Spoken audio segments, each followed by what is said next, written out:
Hello everyone, welcome back to another edition of the Velvet Lounge Life.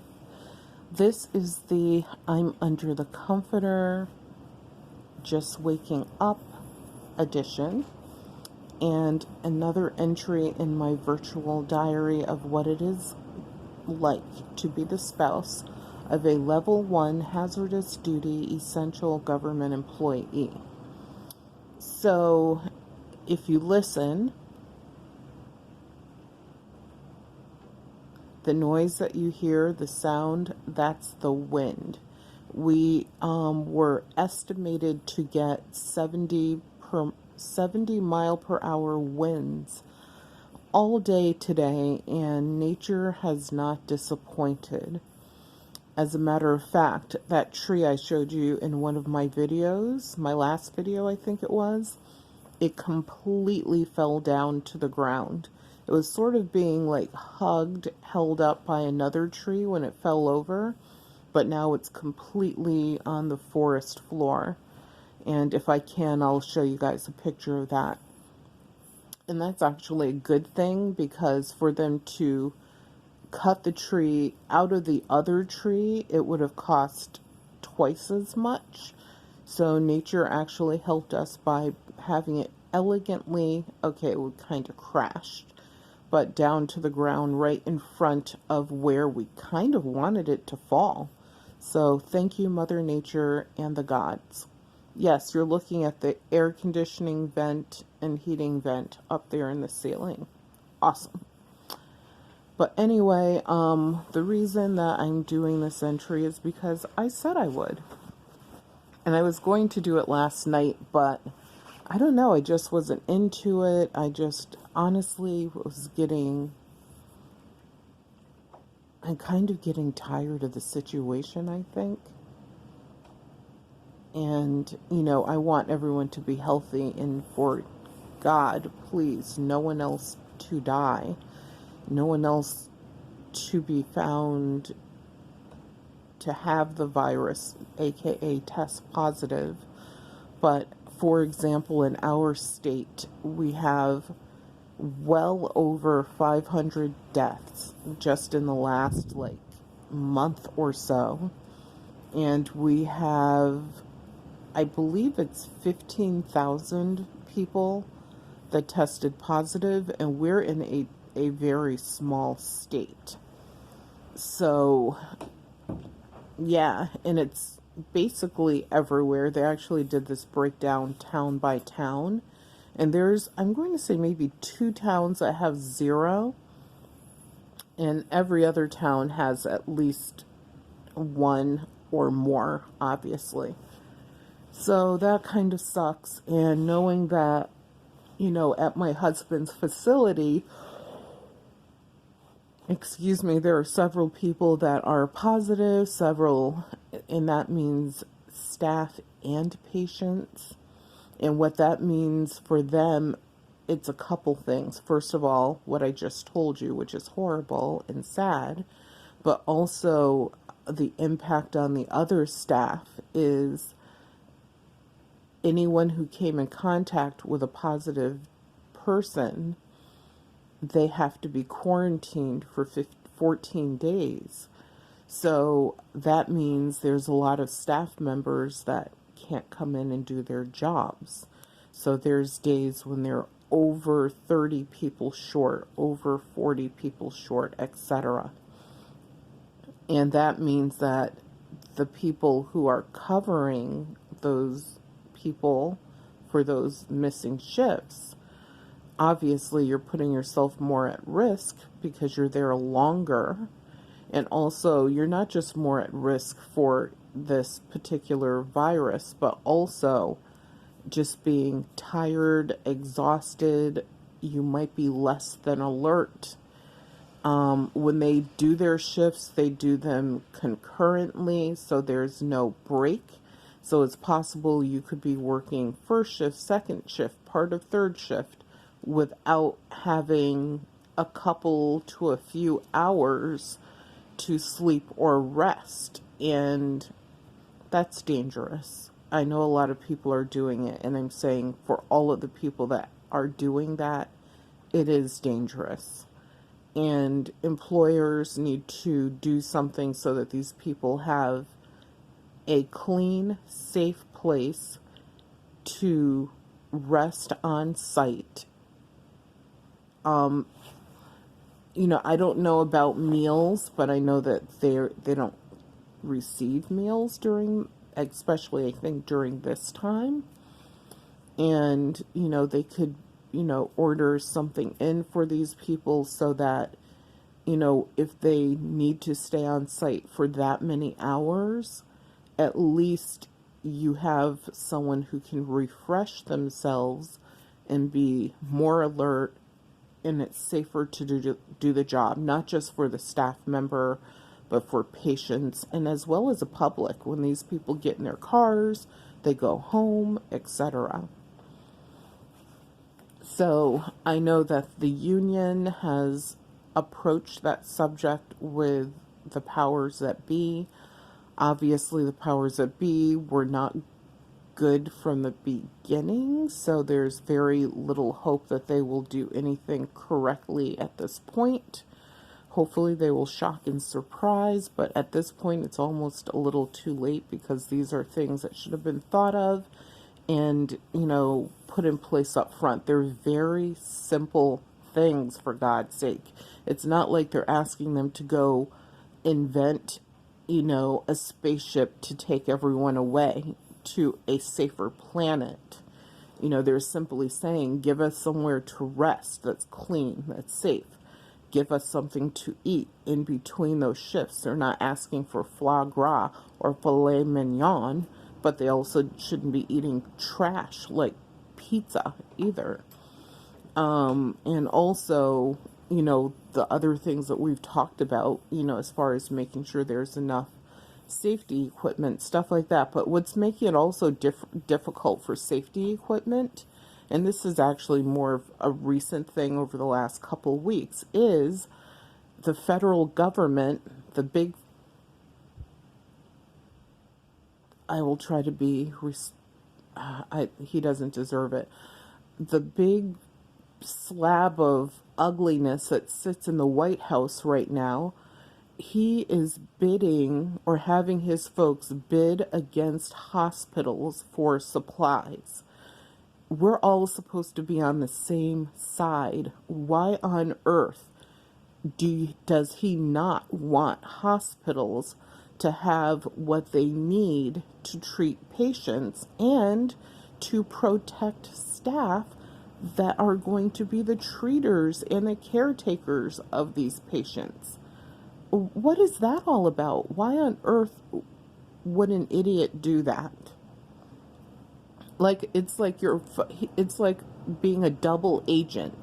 As we know, he's probably an agent, not for the U.S., obviously, but for some other side, and it's kind of questionable how many different sides there are. But that is really making a lot of people unhappy. It is not a way to get reelected, that is for sure. And hopefully people come out in mass and they remember this. They remember all of the things that put them and their families at risk. All of the things that killed people that did not have to kill them. If you're, for example, what they did in Florida, what they did in Louisiana, shame on them.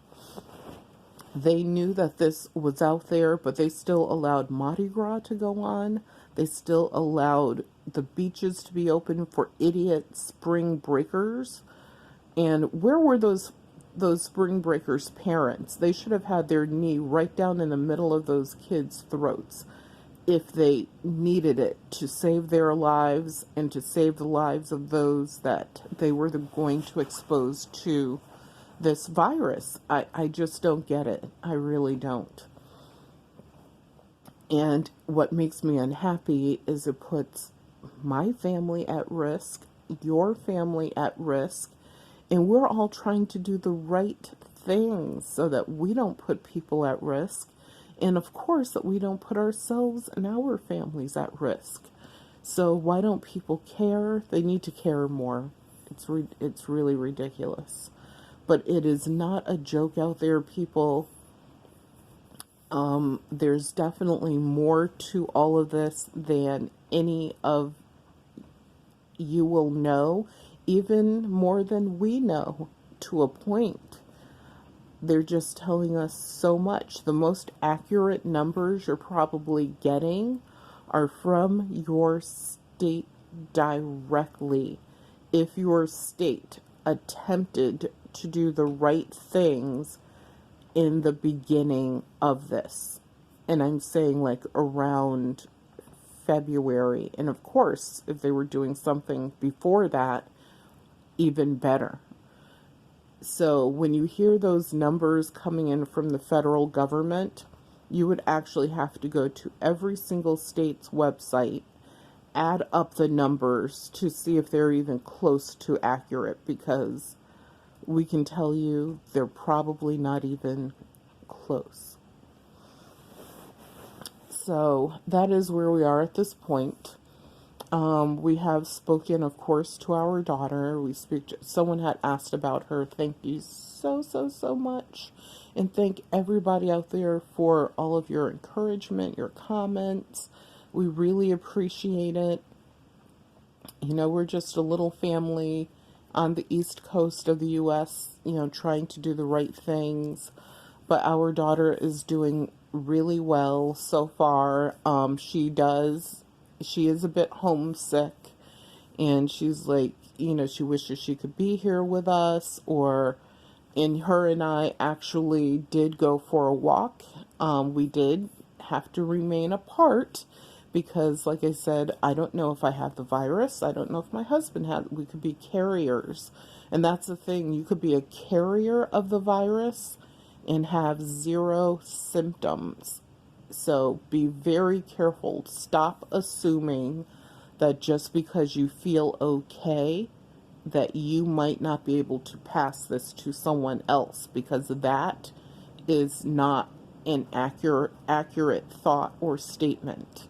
You could be totally fine, be a carrier, and pass it on to hundreds of people. So be careful out there. And also remember your fellow man and woman. But her job is allowing her to work at home. However, her hours have been drastically reduced.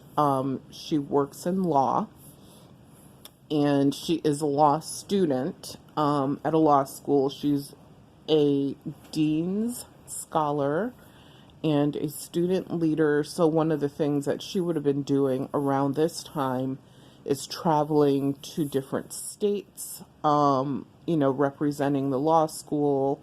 And she has she's also on their competition mock trial team, and the list goes on and on and on. So this would be a really busy time of the season for them, right up until, school lets out for the summer. But obviously, due to everything going on in the world, lots of planned things had to be canceled. Plans haven't even changed. They just had to cancel because, when you're practicing law, you need to be present. Like, you can't substitute anything, really. She had a case. If you ever watch the show How to Get Away with Murder, they have student lawyers, if you will. Our daughter in real life is one of those, and she completed her case. And what happens is you work with a senior professor who obviously is a lawyer, and a select few of students, just a select number of them, work with the public on cases. And each student can be working on a different case. So unlike the television show where they all seem to be working on the same case, that's not really how it works. But that's the best reference I have when I explain to people like what it means, what it is that she's doing and has done. And the good news is she settled her case has been settled, and her client was happy with outcome. The opposing side was happy with the outcome, so she ended up getting an A, of course, in that course, and an A in the supporting course of that course. So she was happy that just before this, the quarantines, not quarantines, but the shelter at home orders were given, her case, I want to say maybe 2-3 days before that, was settled. So that was really good that she was able to see that from the absolute beginning to the absolute end. And that, she said, was her number one concern, probably. So, we're trying to, because she's a student, and that's something that we found as a flaw in the federal relief plans, is if you're a student and you were doing work like for your college or your state, as she has done, then they don't have any relief funds for you. You simply are hung out to dry. Now, thankfully, we can supplement, as we normally do anyway, our daughter's income. So we've always done that since she started college. So that actually is something that won't stop. We will have to, come up with a way, of course, to increase that for her, because, she's living in one town, several towns away from where we live, and we live here. And plus, with this quarantine, I keep calling it a quarantine because I feel like we're quarantined. But due to the stay-at-home order, and I can say that my husband, I have self-imposed a quarantine on myself, basically, simply because of my exposure to my husband. So I guess that's why I keep calling it quarantine.